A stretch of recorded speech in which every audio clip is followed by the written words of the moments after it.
From our studios at Riley High School, it's time for Michiana's award-winning student talk show, Buzz in the Bend.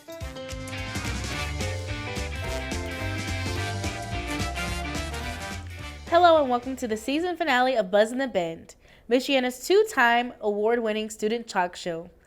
I'm Marisha Brown from Clay High School. And I'm Ethan Hems from Riley High School. Our SBS-TV student media program has some exciting news. This year, we once again received Television School of the Year, second runner-up through the Indiana Association of School Broadcasters. There were 670 entries from 49 different high schools. We won a number of honorable mentions for our radio and video programs, plus placed in a number of categories, including first place for Best Short Film, second place for Best Video Magazine, second place for Best In-Depth Story, and second place for Best Photojournalism, and third place in Best Show Open. Congratulations to all our students and the schools who competed.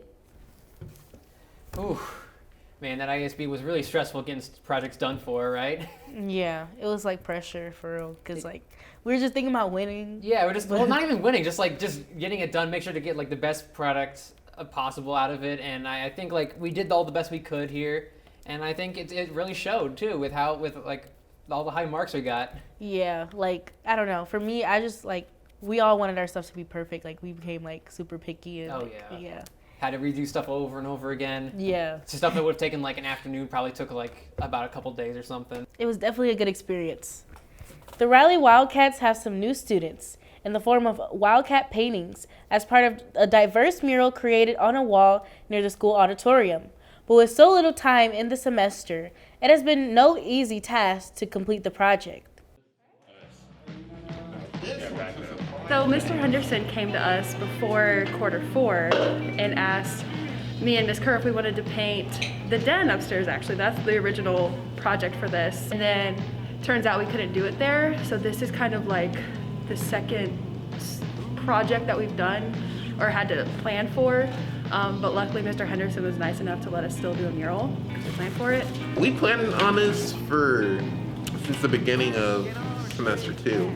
We would work together to come up with what cats we would want to place on the walls, and it would go through the executive decision of our teachers, Preston and Ms. Kerr. But it's been difficult because I think I only have 2 weeks left with them, and we have a tough time frame, but we're trying to get it done. So. Well, it can be hard to manage the painting on one cat because we only work for 48 minutes, and our class does this, and then the other class does it. So if you work on something the next day, you'll just come and see that someone else already worked on it.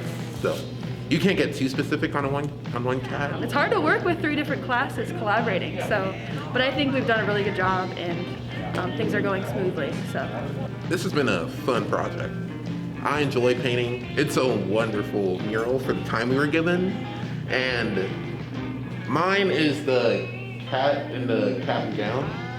I love that cat. I hope you all like it too. One thing that we really tried to showcase was diversity. All of the cats look very different, and that's kind of what we were going for inclusion, diversity. Because I think that's a big thing here at Riley. It's really important. So hopefully students could come in and identify with one of these cats. This spring, our class started working with the South Bend Animal Resource Center to help promote their services and find home for their animals. Angel Hernandez sat down with the volunteer coordinator, Sue Dursky, to talk more about the center. The shelter here provides both a service for stray animals on the street, being confined and trying to find owners or getting them out to rescue, adoption. There's lost reports, found reports that people can do here if they lose a pet or find a pet. For volunteering, there is a volunteer application on the city website, and there's so many different ways to volunteer. Enrichment volunteers are vital as well because that's getting the dogs out of the kennels, stimulating the senses, helping them to make this more of a stress-free environment. Enrichment can be training, it can be dog walking, dog bathing, hanging out in a room, hanging out with the cats, even walking down through the kennels, teaching them to stay calm and relaxed, giving them a treat. Anything that affects their sight, smell, hearing, taste, any of that, as long as it's positive, it's enrichment for them. There's also a need for volunteers for events to get dogs out of the shelter as well as cats to events so that more people see them, they get more promotion, and hopefully better chances of finding a home. Fees will be lowered quite a bit in hopes of clearing out the entire shelter, having no animals that are up for adoption afterwards. Can't volunteer, you can always donate. We always need food, we always need toys, we always need something that helps positively stimulate them and helps with their care while they're staying here. And if you can't donate, just promote. Spreading the word that animals are up for adoption here. You know, adoption fees for dogs are only $85, and they're fixed, vaccinated, microchipped, heartworm tested, the whole 9 yards. Cats, $35. And they're fixed, vaccinated, FIV, FELV tested, and microchipped as well. You know, it's a great opportunity if you're looking to add. You know, every little bit helps to make a difference. And I always tell people, it starts with you. Because if you don't step up to the plate, who else will? So how was that? It was like, well, since I was a part of the team too, it was a lot of work, well, not a lot of work, it was a lot of fun, I'd say. Hanging out with all the dogs and everything, just seeing how like they changed over time. Like specifically there was this one dog named Jojo who, I wasn't there the first week we saw her, but she was like very timid, very like shy and everything. But like the next week where I was there, oh, she was just running all over the place, jumping up everywhere. It was a complete 180 change, and it's just stuff like that's really nice to see there, like doing that stuff. And I think that's why we were sent to do this too, to like to cover all this, so we could like show that, hey, here's how these animals are and how like the animal shelter can take care of them and like improve on them and everything. Improve, you know what I mean? Yeah. But and to like hopefully get them adopted someday, and it's just a lot of fun to do. It's definitely like a good thing that animal shelters and stuff exist, because all those dogs and like just animals in general that they have like some crazy stories, and then like they have people there that literally just completely changed them, like you said. Yeah, Jojo. Yeah. It's really crazy how that happens. Yeah, like it is crazy how people like just abandon their dogs like that. I don't know. It's like the people that volunteer there or work there, like they just are doing an amazing job. Just because they don't act like the dog that they want, they just like ditch them pretty much. Yeah, and it just shows like you shouldn't give up on your animals. Like they have feelings too, you know. Exactly. Yeah. Yeah. In February, we brought you the story of La Casa de Amistad and their El Sueño campaign for expanding and improving their operations in South Bend to assist the Latino community. Mason Cuevas visited them again recently to show how their campaign is going. Much has been accomplished in the past 3 months over at La Casa de Amistad since we last visited. Me and Andrew Messacar sat down with a volunteer to hear about his take on what's happening at La Casa de Amistad. I'm Hispanic. I've been living in South Bend ever since La Casa de Amistad started, and they've come a long way. I like to consider myself a booster of the Hispanic community and the community at large, because this place, while it's understood to be primarily a Hispanic facility, it's really going to serve the whole community. There's almost no such thing as being too young or too old. Like I say, hardly any such thing as being too old. Everybody can get a piece of this. We also sat down with the director of La Casa de Amistad, Sam Centellas, to hear about his take on the project so far. So we actually budgeted around $200,000 we would save by doing work ourselves, and we've been hitting that target. We're averaging on almost any Saturday about 25 volunteers that come up and help. We've got fiber optic internet's going to be in this building, so fiber cables running through the walls to obviously the paint and the carpet and all of the different detail work that went into making the spaces look presentable. We'll start operating out of the building in June. And so ideally June 1 we'll open at the building. but we'll still phase some things. So we won't actually start youth programming here till probably middle of June when our summer programs start, and we won't start adult programming till probably the fall, as we don't normally do a lot in the summer anyways. And by then, by the fall, hopefully we'll be able to be face-to-face and doing more programming in the building. Like I say, hardly any such thing as being too old. Everybody can get a piece of this. Reporting for SBS-TV News, I'm Mason Cuevas. And I'm Andrew Messacar. For more information, visit lacasadeamistad.org. And now for our show break. We're screening senior David Salé's local business highlight, which won an honorable mention in the corporate video category of the Indiana Association of School Broadcasting competition. Exclusive 101 Hair Studio is the name. We're inside the University Park Mall. Well, we have a full salon service. We do men, women, and kids haircuts. We are one of the ones here that specialize in Moroccan oil product. A client comes in, they get to sign in, name, phone number, just simple name, phone number, or an email. We send out coupons, we send out percentage, we send out anytime we get any type of discount on any product we buy. We're gonna go and wash his hair real quick. We'll be back.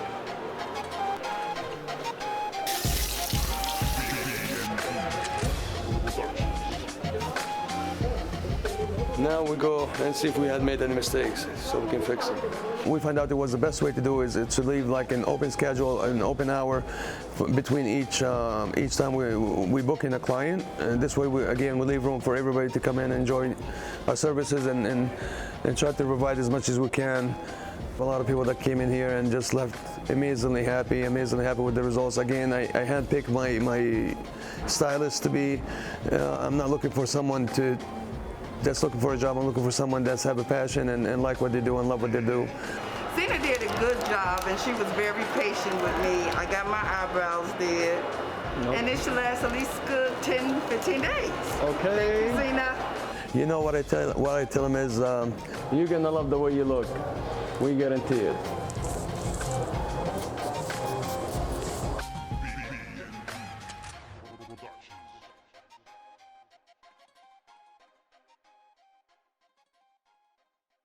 May 17th was the anniversary of the landmark Brown versus Board of Education regarding segregation.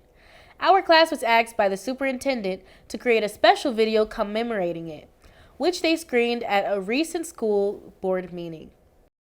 It's been nearly 70 years since the Supreme Court's ruling on Brown versus Board of Education. So we asked the students from Monroe Elementary to tell us the story. The story of Brown versus Board of Education was a story of someone who was being treated very unfairly, and just because of their skin tone, they were treated differently. So there once was a girl named Linda Brown, and she had to go to Monroe Elementary, and she went to Monroe Elementary, the same school I go to. She had to walk 6 blocks to her bus stop across several dangerous roads by herself. Well, not necessarily by herself, but they usually didn't come because they had work. You walk home, that's almost like riding a school bus. So she came back to her house and she told her dad. And she had to go to school in an all-brown school because they had so much drama that they didn't want white and black people to be in the same school. They only had to get split up because of their skin color, and that's wrong, so yeah. But the school that was close to her was called Summerfield Elementary. And Summerfield was for the white students, but since she was black, she had to go to Monroe Elementary. Well, his dad wanted to speak up so she doesn't have to travel through dangerous places and doesn't get hurt. I wouldn't move, I'd stay homeschooled. I would say I have the right to go to the same school. I will say it's not fair. I remember about the fight of Brown versus I don't know what they calls it that. They started the Brown The Brown versus, I think, segregation. I can't remember the place, but it was one of the biggest. The Supreme Court. They named the case of the court after her family's name, last name. They went to go see the judge and tell them their rights because it wasn't fair to the black people had to go to a different school as the white people. A lot of people said that they should be able to go to a safer place. And I guess they made it like even, I guess you could say. That's kind of messed up, but when they came together, that was good, because if it wasn't for her, we would be splitted up. I think it's a better law because now people don't have to get separated just to go to a specific school because of their race. And that's basically racist because it's not right to get them separated because they all need the same education and they're all the same people.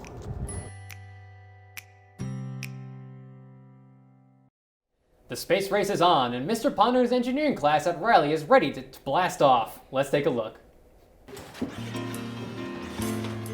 So today in Introduction to Engineering Design class, we're designing rockets, but first we're building them, and then we're reverse engineering them and drawing them on their computers for documentation purposes and for their portfolios. To design the rocket, it depends, what you want to add to it and stuff, but usually it takes about a few days maybe. So it'll continue teaching them their design skills on the computers using Onshape, where it's a computer-aided design software that they can use. So this is kind of a culmination of all of the stuff they learned on their design part on their computer, and so then we're going through the engineering process of kind of designing, testing, and then maybe even retesting. Hopefully we got some time at the end of the year. And then also, of course, collaboration. I want them to work together as much as possible and help each other as much as possible.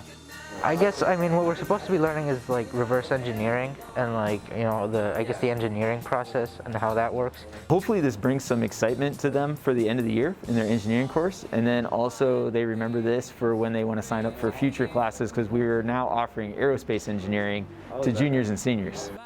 This class is really fun. I guess this is just basically teaching, if you want to be an engineer, this is really helpful because it teaches you the basics and stuff. And it's become really, for me it's really fun to do this. So I might even pursue a career in engineering later on. Reporting for Buzz and the Band, I'm Aaron Henderson. After this long, trying year, we all need some smiles. And local puppeteer Dave is ready to entertain everyone, young and old, with his new puppet shows this summer.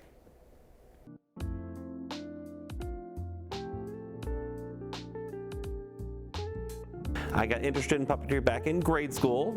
After seeing The Muppet Show and Sesame Street, I got interested in that kind of puppetry and studied it for quite a while. I've been a professional puppeteer now for 24 and a half years, doing the Roz puppets locally and traveling out beyond the boundaries of where I live.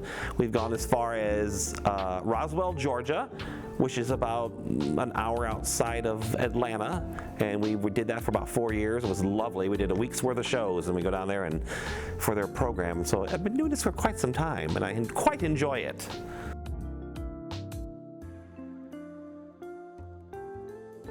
I've been doing the puppet shows for about 24 and a half years now. This coming January 2022 will be 25 years I've been doing this.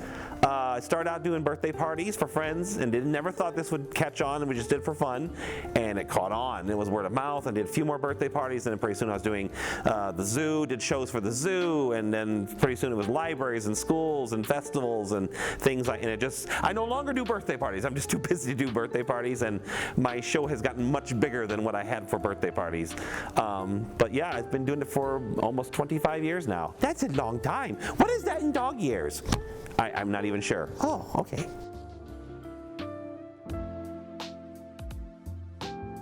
A lot of my shows are ad-libbed, and it works. It's worked for 24 and a half years. So, usually what I think is funny for the audience, the adults and the children. So, Usually I go into a show cold having an idea. The last 2 shows I've been doing a little bit of rehearsing before I go into, just to work out the blocking of the show and making sure puppets are in the right place. So maybe about a month, I say, before an actual performance.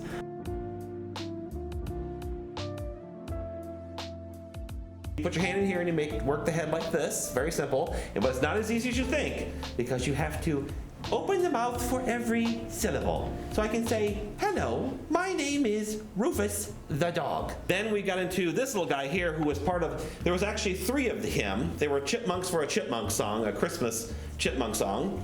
Yes, this is Charlie. Oh, nice to see everybody. And he's a little smaller, and the kids love him. The kids love him, there's adults that love him, because I'm just so cute. Then we came up with this guy. He had to be big. This is the dragon, and actually this is his first outing. This is his name. He doesn't have a voice yet. I'm still working on it. This is Winchester the dragon. He's quite big. Because all the other characters are small, he'll appear a lot bigger in the show. And he is going to be, the boofleberries of the forest are starting to disappear, and they all think the dragon's taken them.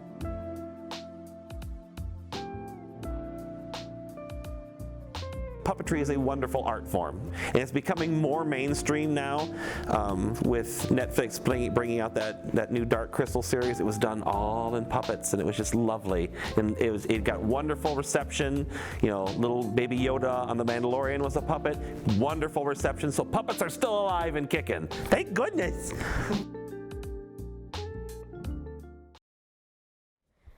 I don't think I've really ever seen a puppet show in public. I mean, like in this city or whatever. Yeah, it's not a very common sight to see. I've noticed, like in my entire childhood, besides like watching the Muppet Show on DVD, which I just had, I've only ever seen like just one puppet show out of the blue, and it was just like at a local library or something. So just to have something like that happen just like locally is like pretty interesting.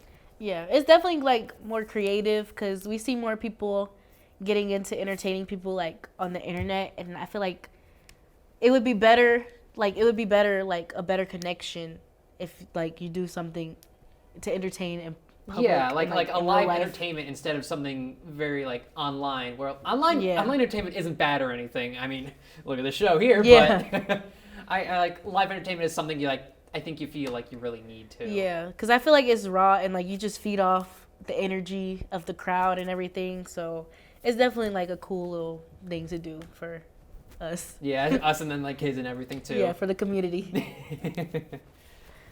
Ooh, speaking of this show too, I can't believe the year's almost over. Like, yeah. It feels like it just started anyway. Yeah, zoom right past. Like I feel like just yesterday I was a freshman. Me too, actually. Yeah. And especially these past 2 years in particular, with like the pandemic and everything, this like it all kind of like went right by us. Yeah, it definitely zoomed past us, and it was like totally different from what we were used to and what we expected for our high school experience. I think it was like for everyone's experiences too, but like specifically us, because high school is supposed to be like this like big life-changing moment pretty much where we like trying to figure out ourselves and everything, and then we just kind of had to stay inside for most of last year. And this is supposed to be the years where we're like the most social, hanging out, partying, whatever, like going to carnivals and everything, and then like our junior year, like everything shut down. Everything shut down, and even like the beginning of this year too. It was everything was still partially locked down and everything. We were still online, and when we did go back in person, it was hybrid, so we only had like half and half. But I'm still glad we were able to do this class though through all that. Yeah. Like even though like hybrid and everything, even still when we were online, we still came in here. We still worked on this show and everything, and it was really nice. It was fun. Well, actually, one of our classmates, Alan Powell, created a quick AV Memories video for us to show. Let's take a look. The Audiovisual Design CTE class is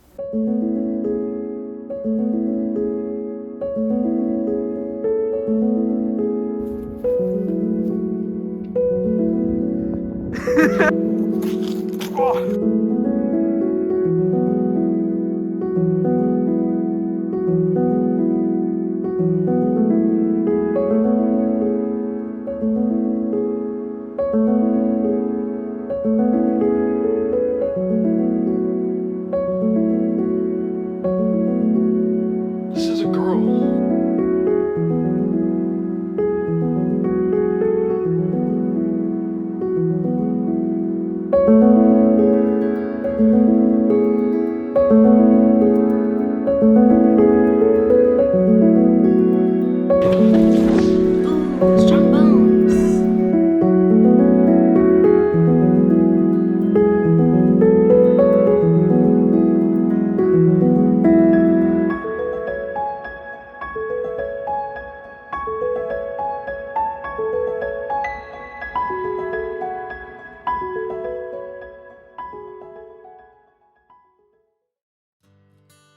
Thank you for joining us for our final Buzz of the Ben of the 2020-2021 school year. Make sure to follow us on Twitter, Facebook, and Instagram. And be sure to tune in to our 24/7 student radio station, WTL 91.7 The Mix. Congratulations to all our graduates and have a great summer. So make the best of this test and don't ask why. It's not a question but a lesson learned in time. It's something unpredictable, but in the end is right. I hope you had the time of your life.